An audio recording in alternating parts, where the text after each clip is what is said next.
जय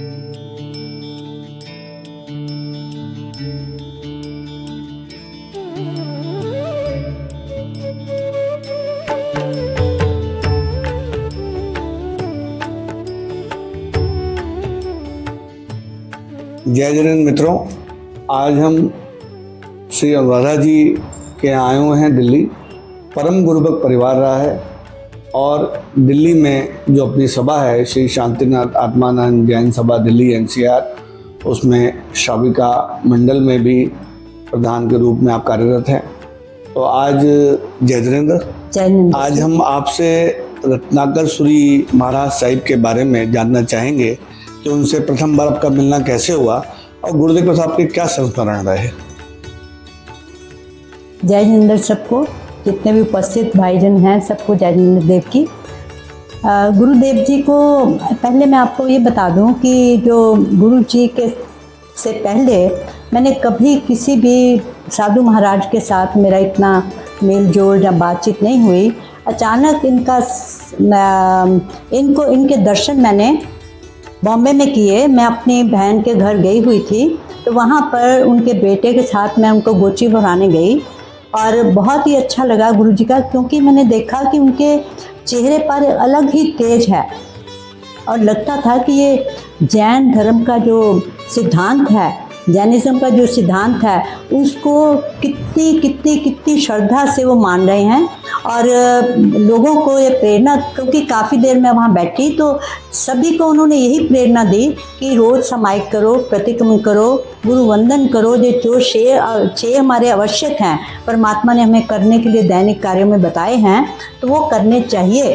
तो उसके साथ ही उन्होंने उसका एक एक आवश्यक का मतलब भी समझाया, लेकिन इतना लंबा ना करती हुई इतना ही कहना चाहती हूँ कि भी ऐसे गुरु रत्नाकर सूरी महाराज साहब जैसे गुरु, उनकी फेस रीडिंग, उनको दूसरे सामने वाले इंसान को कैसे वो समझ सकते थे, कैसे पढ़ सकते थे, शायद अभी मैंने और किसी के ऐसे दर्शन नहीं किए थे। एक दफ़ा की बात है कि मैं और मेरी दीदी का बेटा जो इंजीनियर था, अब तो रिटायर हो गए, तो हम लोग उनके साथ गोची लेकर बॉम्बे स्थानक में गए और वहाँ पर बातचीत हुई।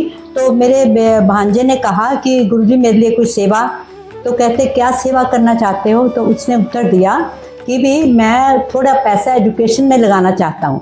तो गुरुजी ने झट से उत्तर दिया, कभी रुक जाओ, अपने पास संभाल के रखो, जब मेरे को ज़रूरत होगी, मैंने लड़कियों का गुरुकुल बनाना है, तब मेरे को ज़रूरत पड़ेगी, मैं आपसे ले लूँगा। बस इतनी बात हुई और गुरुजी ने बोला बस और कोई काम?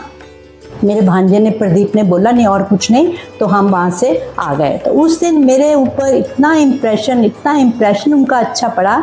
मेरे को लगा कि जो मैं इतने सालों से, मतलब 70 इयर्स से मैं एक गुरु की खोज में थी, आज मेरे को मेरे मतलब के गुरु मिल गए हैं। ये मेरा एक एक्सपीरियंस था। और दूसरा एक्सपीरियंस बताऊं, वो तो इतना दर्दनाक है और इतना आप सोचिए कि भी आप सोच नहीं सकते कि वो एक्सपीरियंस क्या है। वो एक्सपीरियंस ऐसा था, मेरा छोटा देवर मेरे बच्चे की तरह था। जब मेरी शादी हुई तो सिर्फ 4 साल का था, उसका रोड एक्सीडेंट हो गया। हम लोग फॉरेन में थे, क्रूज़ में थे उन दिनों, हमें पता नहीं चला। जब हमने पता चला तो प्रीपोन करके हम आए दिल्ली, तो बहुत बुरी हालत थी। उनका ब्रेन इंजरी हो गई थी, उसका ब्रेन एकदम खुल गया था, तो कोई होप नहीं थी कि वो बच्चा बचेगा। छोटा लड़का, सबसे छोटा मेरा देवर, और क्या हालत थी उस दिन हमारी फैमिली की उन दिनों में।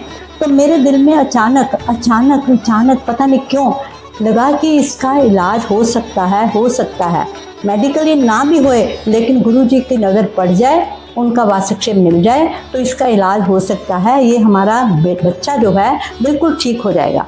तो मैंने उठते ही प्रकाश जी को बोला कि भी एक काम करो, मेरा कहना मानोगे? कहते क्या?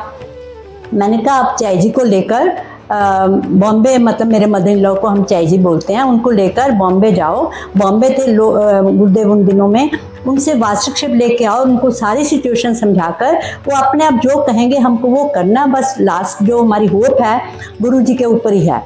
तो आप सच मानिए, मेरा कहना मान लिया, नहीं तो कई दफ़ा टाल मटोल करते हैं, भी कल चले जाएंगे, परसों चले जाएंगे, लेकिन गुरु जी के वहाँ जाना था, लिखा हुआ था, उनके थ्रू उसका इलाज होना था, ऐसी कोई कुदरत की बात हो गई।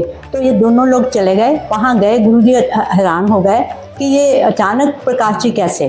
तो उन्होंने सारी कहानी सुनाई कि ये बात है। तो कहते कोई बात नहीं, बैठो, मैं अभी अंदर से आता हूँ। वो अंदर गए, 5 मिनट 7 मिनट 6 मिनट ऐसे लगा के आए, हाथ में एक पुड़िया थी, दी प्रकाश जी को, कहा ये जाकर एग्जैक्ट टाइम जो उन्होंने बताया था, जो भी मंत्र बताया था, तो ये पढ़ के उसको एग्जैक्ट 1.5-2 महीने जब तक उसको होश नहीं आती तब तक देना है। तो प्रकाश जी को भी लगा, थोड़ा हौसला हुआ कि नहीं मेरा भाई अब बच जाएगा, क्योंकि अच्छे गुरु के हाथों में आ गया केस सारा। मेडिकल इंजेक्शन रोज लग रहे थे, रोज इंजेक्शन रोज, कि उसको होश आ जाए, लेकिन नहीं। उसके बाद क्या हुआ कि 1.5 महीने के बाद, 1.25-2 महीने हुए होंगे, तो उस बच्चे ने इंजेक्शन भी लगा, वासक प्रकाश जी रोज दे रहे थे एग्जैक्ट, मतलब मिनट टू मिनट। उन्होंने भी इतना ध्यान रखा कि मैं अगर गुरुजी ने 7:05 पे बोला है ना, तो 4.5 मिनट भी नहीं होने चाहिए। इतने वो पर्टिकुलर थे अपने भाई के लिए कि किसी तरह मैंने अपने भाई को गुरुजी की कृपा से बचाना है। तो 1.5-2 महीने के बाद उसने आंखें खोल ली। तो आप इमेजिन करो कि ये किसकी कृपा है। मेडिकली तो ठीक है, डॉक्टरों ने अपना जोड़ लगा दिया, कितना पैसा खर्च हुआ, क्या नहीं हुआ, बहुत बड़ी कहानी है। लेकिन उस बच्चे की ज़िंदगी कैसे वापस आई, थोड़ी आंखें खुली, 15-20 दिन फिर हॉस्पिटल में रखा। उसके बाद उसको घर लेके आए, घर में आकर उसके लिए अटेंडेंट रखा गया। अटेंडेंट ने भी बहुत सेवा की, और दीपशिखा जो मेरी डॉटर है, उसने इसमें उसकी बहुत सेवा की, बीच में बहुत ज़्यादा करती थी। उसकी क्या करते हैं, रोज़ उसके पास जाके अपना पाठ करती थी, वो भी बहुत कम करा। और बस इतना ही कहना चाहती हूँ कि गुरु जी ने जिसके दर्शन कर लिए, बिना लॉजिक के उसका कहना मान लिया, उनका कभी ज़िंदगी में उनको तकलीफ़ नहीं हो सकती। ये अंडरलाइन करके आप सभी जने ये बात आज से मान लो कि वो है नहीं है इस वक्त, फिजिकली नहीं है, लेकिन हम सबके साथ वो अभी भी हैं, क्योंकि ये हमारा जो पास्टा बना है, हमारा संघ बना, जो बना है, तो इसका सीधा साधा उदाहरण है।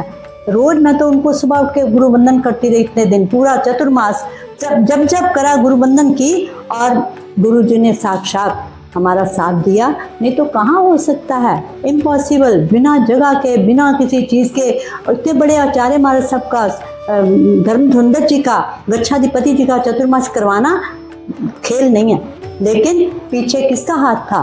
पीछे उनके गुरु का, रत्नाकर सूरी महाराज साहब का हाथ था, और अभी भी है। और मुझे तो पूरा विश्वास है कि भी जब हमें कोई भी ज़रूरत पड़ती है तो हम प्रार्थना करते हैं, लेकिन हमें उनके बताए हुए रास्ते पर प्रतिक्रम, समाय, गुरु बंधन, कौशल जो भी है, हमें डेली कोशिश करके, अगर हम वाकई उनको मानते हैं, जय जयकारे लगाते हैं, लेकिन प्रैक्टिकल तो कुछ जीवन में आना चाहिए ना, आना चाहिए कि नहीं? आना चाहिए। इसलिए सभी से प्रार्थना है कि जो उनके गुण थे वो हमें प्रैक्टिकली दे के गए, अपने जीवन, हमने उनका जीवन देखा और उसी के मुताबिक वो जिया उन्होंने, और हमें भी कोशिश करनी चाहिए कि उसका कुछ अंश अपने जीवन में लाएं, ताकि उनका नाम अजर अमर हो जाए। और आज के जो हमारे गच्छाधिपति जी हैं, उनका तो कहने क्या, बोलते कम हैं, लेकिन उनके पास भी बहुत शक्ति है, बहुत ताकत है। उनकी आंखों में एक अलग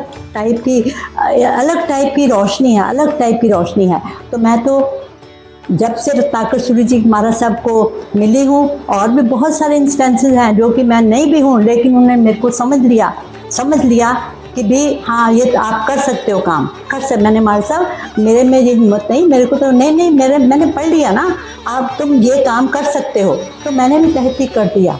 लेकिन वो टाइम ही नहीं आया कि मैं उनके कहे हुए काम को अपने जिम्मेवारी लेकर पूरा कर पाती। ये शायद मेरे कर्मों का दोष होगा, मैंने ऐसे कोई कर्म किए होंगे।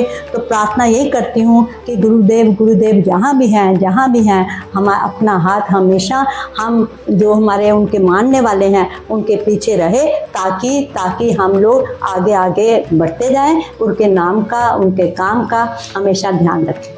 जय हिंद मित्रों, जय नंदन जी। आपने श्री अनुराधा जी के मन के भावों को सुना, और गुरु के उपकारों को किस प्रकार भी आज वो याद करते हैं, ये भी आपने देखा। बस हम तो ये कहेंगे सदा इसी प्रकार हम लोग गुरु चरणों में सदा लगे रहें, उनका सिमरन करें, उनको याद करें और आगे बढ़ते रहें। आज इतना ही। और मित्रों, ये जो उपक्रम हमारा चल रहा है, इसको आप संदेश चैनल से, इसको आप बीडी सूरी चैनल से और इसको आप उत्साह तीर्थ चैनल के माध्यम से देख सकते हैं, सुन सकते हैं। और आपके मन में भी ऐसे कोई एक्सपीरियंस हो जो आप शेयर करना चाहें, उसके लिए भी हमें संपर्क कर सकते हैं। आज इतना ही। जय जगन्नाथ।